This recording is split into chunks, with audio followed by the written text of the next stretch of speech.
नमस्कार, मैं अंजना और आप देख रहे हैं खाकी वर्दी। आइए बढ़ते हैं आज की बड़ी खबर की ओर। वन विभाग के अधिकारी से मिला प्रतिनिधि मंडल संजय निरुपम ने रखी मांग। मुंबई के डिंडौसी विधानसभा में वन विभाग के तहत बसे लोगों की समस्याओं को लेकर शिवसेना नेता एवं प्रवक्ता संजय निरुपम के नेतृत्व में एक प्रतिनिधि मंडल ने आज वन विभाग के मुख्य अधिकारी से मुलाकात की। इसमें 2020 तक बने घरों को संरक्षण देने की मांग रखी गई।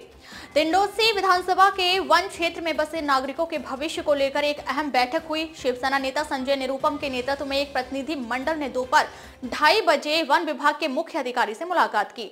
निरुपम ने 2020 तक बने घरों के लिए विशेष आदेश जारी करने की मांग की, जिससे 2011 के बाद बसे लोगों को विस्थापन से बचाया जा सके। वन विभाग अधिकारी ने आश्वासन दिया कि इस मुद्दे पर विचार कर जल्द समाधान निकाला जाएगा। संजय निरुपम, शिवसेना नेता एवं प्रवक्ता, हमारी मांग है कि 2020 तक बने घरों को कानूनी मान्यता दी जाए ताकि हजारों परिवार विस्थापन के डर से मुक्त हो सके। वन विभाग को इस पर ठोस निर्णय लेना चाहिए।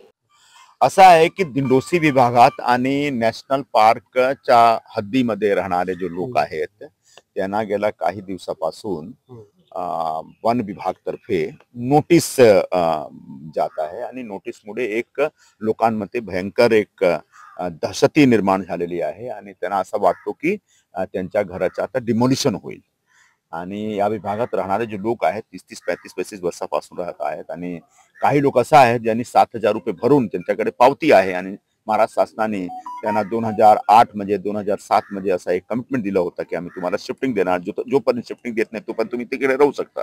आता त्या सगळ्या लोकांमध्ये एक भीती निर्माण झालेला आहे की आता त्यांच्या घर तुटणार। तर हा विषय घेऊन आज आम्ही मुख्य वन संरक्षक आहेत आमचे विभागाचे, त्यांच्या आज भेटलो एक शिष्टमंडळ घेऊन आणि त्यांच्या समोर हा विषय ठेवला आणि याचा आज क्लिअर झालेला आहे कोणाच्याही घराचा डिमोलिशन होत नाही, कोणाच्याही घराचा डिमोलिशन होईल नाही। फक्त एक सर्वेचा काम चालू आहे आणि हा चांगला काम आहे। हायकोर्टने असा आदेश दिलेला आहे की तुमच्या विभागात, तुमच्या परिसरात किती लोक कसा राहत आहेत आणि किती वर्षापासून राहतात त्यांच्या कागदपत्र तुम्ही घ्या। तो सर्वांना मी विनंती करतो की तुम्ही समजा दिंडोसी मध्ये, केतकीपाडा मध्ये, कांदिवली मध्ये, मगठाण मध्ये राहता तर तुम्ही तुमच्या जो नोटीस आलेला नोटीसचा रिप्लाय द्या आणि तुमच्याकडे जे काही कागदपत्र आहे ते सबमिट करा। एकदा सबमिट झाल्यानंतर शासनातर्फे एक एक एक एक धोरणात्मक निर्णय होईल। आता निर्णयाच्या नंतर काहीतरी होईल। जोपर्यंत सर्वांना शिफ्टिंग भेटत नाही तोपर्यंत कोणाच्याही घर फुटणार नाही। एक विषय असा आहे की 2011 पर्यंत जेवढे घर आहेत त्याला शासनाने मान्यता दिलेली आहे आणि 2011च्या नंतरचे जो घर आहेत